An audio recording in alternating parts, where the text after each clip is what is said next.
Hey everybody, I'm inside the train depot, and the two of us wanted to share with you a couple pneumatic props.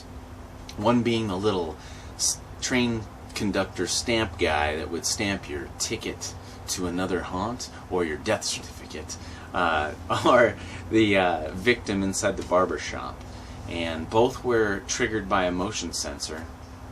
And the guy in the barber shop, what he would do is he was under a little sheet that was like all bloodied and stained, but as soon as you walked by the window he would lunge forward at you.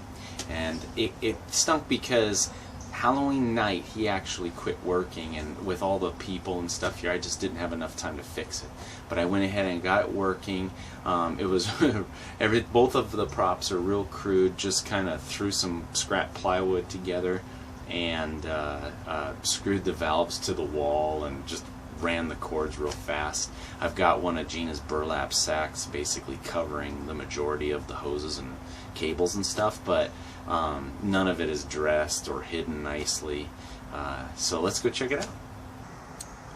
One of the other props that we had was the air cannon, which is hidden inside this little traveling trunk. And I've got a hose that splits off and comes through the wall there. You can see it hidden under those leaves right there. And it comes through this wall and it goes all the way around and then comes in through here. We'll move this little bag of mail here. And what you got is you've got the air coming in, and then I have this T splitter, and it divides the air to these two valves. One of them running the train guy, and the other one running the one in the barber shop. And I had them both run off this one motion sensor. I kind of threw this tape on here to kind of hide it. I mean, again, you can see kind of how in a hurry I literally was. Normally I would paint something like this or conceal it, but just to get by, it was dark when I did it. You couldn't see it just with this gaff tape on there. And I had it actually mounted to that shelf. And again, it was so dark in here, you couldn't see it. I took it down because of the pictures and stuff that were taken. But yeah, so that would trip each one of those things. Now, as far as the airlines going up to the train guy, I've got an in and out going up here, and I've got just basically this little air cylinder. And what it does is it pushes his arm either up or down. It's got like a couple inches of throw on it, and let's see if we can plug it in for you real quick. So you can see he's a little stamping fool. So he's got his little hand stamp that Gina made.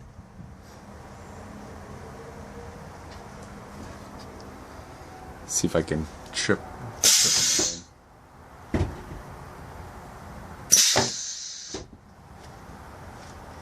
It's funny because normally I would never ever let something like this go, as far as, like, you know, being able to see plumbing strap and you know, these cables and stuff not being hidden.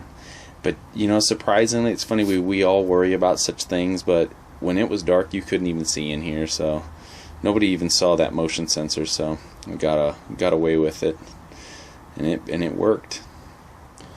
Okay, so moving on to the guy in the barber shop. The air comes, again, I got a two-way valve, so I've got two air lines going through behind the potbelly stove underneath this little partitioning wall, and then into here to this really fancy and well thought out and engineered setup right here. What you've got is a scrap piece of jack for the back of one of my flats, and the plywood piece that I used to cut out part of the haunted bell prop. You can see where I used a jigsaw to cut out the little part, and that being the piece that the spring hooks to. Right here I've got a really fancy way of connecting this air cylinder. Again, I did this in the dark. It was more as a mock-up to see if it would work, and it did, so I left it, and it worked for a couple days, so it was all I needed it to do. Up here, it's just literally connected to this chair by wire going through a clevis, and I've got this guy bungee corded to the chair, and then he's just a dummy that we covered up with this sheet, like so. And what that would do is just basically shoot him forward and come back. I'll turn him on right now. So here it is in action. Yeah, a couple of Sweeney Todd victims here.